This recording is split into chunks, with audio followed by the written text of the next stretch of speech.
Hey, it's good to connect with you today. I recently read about a TV reporter on a talk show program who was asked this question: what was your most unusual and challenging 911 call? Recently, he said, we got a call from that big white church on 11th and Walnut, the paramedic said.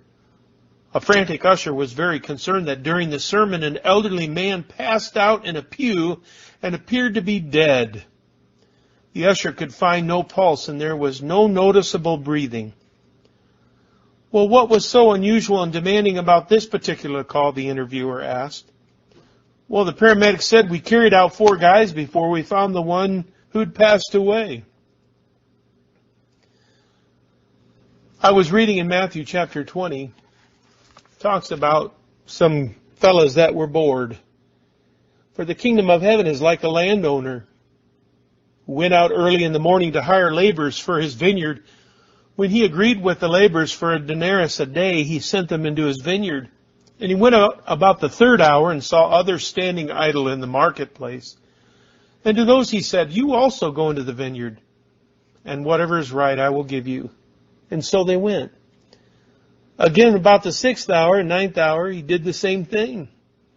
In the 11th hour, he went out and found others standing around. He said, why have you been standing here idle all day long? They were bored. They said to him, because no one has hired us. He said to them, you go into the vineyard too. I don't believe God's desire for our lives is to go through life boring. I know one thing Jeanette will say after all these years of ministry and traveling much around the world. She might say it wasn't easy, it wasn't always fun, but I don't think she'll ever say it was boring. God wants us to live an enthusiastic, purpose-filled life. Got a little girl on my bus. We've got a joke going.